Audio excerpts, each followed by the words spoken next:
ہے وہی شعر و تصوف اس کے حق میں خوب تر، جو چھپا دے اس کی آنکھوں سے تماشائے حیات۔ شعر، اب ذرا تھوڑا اس کو بھی دیکھیں نا، جن لوگوں کے اندر ادبیت زیادہ ہوتی ہے، لفاظی الفاظ، اور پھر وہ ان کا پورے وزن کا خیال رکھنا، اور جملے کی کنسٹرکشن اور مرصع و مسجع گفتگو اور تکلف، برطرف نہیں برسر اوپر طاری کر کے باتیں کرنا، تو وہ اسی میں کھو جاتے ہیں نا اپنے الفاظ ہی۔ جیسے ریشم کا کیڑا جو ریشم خود خارج کرتا ہے اسی کے اندر گھٹ کے مر جاتا ہے، ایسے ہی یہ لفظوں کے کھلاڑی اپنے ہی اسلوب میں دم گھٹ کے مر جاتے ہیں، ان کی سوچ آگے نہیں بڑھتی، اسی میں گم ہو کے رہ جاتی ہے۔ شعر ہو تب بھی، اب ظاہر ہے شعر کا ایک سانچہ ہے، اس سانچے سے باہر نہیں نکل سکتے، تو جب آپ تکلف کر کے شعر بنائیں گے تو پھر ظاہر ہے آپ کو سوچ اس سانچے کے مطابق ڈالنی پڑے گی، اس سے باہر تو جا نہیں سکتے۔ اور یہ تو ایک درجے کی بات ہے، باقی یہ کہ وہ ذوق بن گیا، اب اس میں ایسے کھو گئے کہ مزاج شاعرانہ ہو گیا۔ اب جو شاعرانہ مزاج ہے وہ عمل کی طرف تو ویسے ہی نہیں آتا ہے۔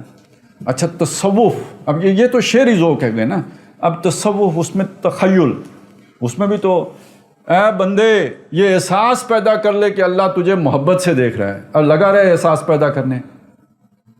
وہ ہر دم اسی خیال میں جو ہے وہ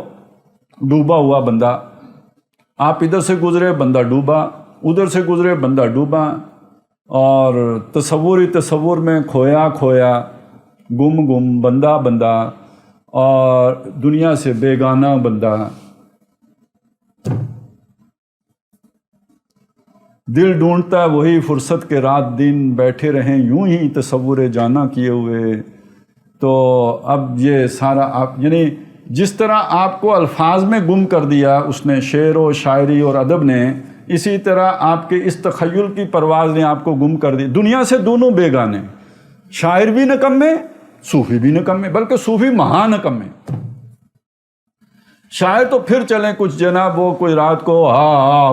کر لیتے ہیں، شابہ کر لیتے ہیں، کوئی دوسرے کے منہ میں ہاتھ ڈال لیتا ہے۔ یہ اکیلا صوفی ساری رات جاگے گا اور صبح ہوتے ہی اشراق پڑھ کے سو جائے گا۔ یعنی اس سے بڑی بدعت کیا ہوگی کہ فطرت کے خلاف اس سے بڑی بغاوت کیا ہوگی کہ جو دن اللہ نے بنایا ہے محنت کے لیے، کام کے لیے، بھاگ دوڑ کے لیے، اس میں سوتے رہو، اور جو رات اللہ نے بنائی ہے سکون کے لیے، آرام کے لیے، چین کے لیے، اس میں ساری رات لگے رہو، وہ اس میں تخیل میں اور تصور میں، اور صبح پڑھتے ہی سو جاؤ۔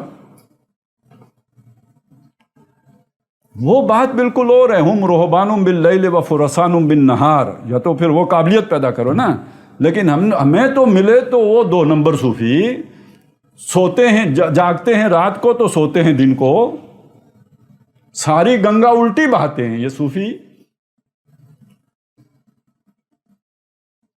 تو تماشائے حیات ہر صورت میں اس کی نگاہوں سے اوجھل کر دو۔ دنیا میں کیا ہو رہا ہے، کیا دنیا کے حالات ہیں، اور یہ کہ حالات حاضرہ، یہ تو دنیا داری ہوگی نا، یہ اس کی نگاہوں سے اوجھل کر دو۔ سیاسی شعور اسے نا، اصل میں وہ جو غلامی کا تعلق ہے نا، یہ شعور اگر، اور خاص طور پہ سیاسی شعور آ جائے گا تو غلامی کے زنجیریں آدمی توڑے گا، تو سیاسی شعور نہ پیدا ہونے دو۔ تو اب شعر میں لگے، ادب میں لگے، عیاشیوں میں لگے، جس میں بھی لگے، لیکن اس کو غافل اس بات سے رکھنا ہے کہ اسے سیاسی شعور حاصل ہو۔ آج دنیا میں مسلمان کا سیاسی شعور ساری قوموں سے سب سے کم ہے، سب سے آسانی سے الو بنانے کا کام۔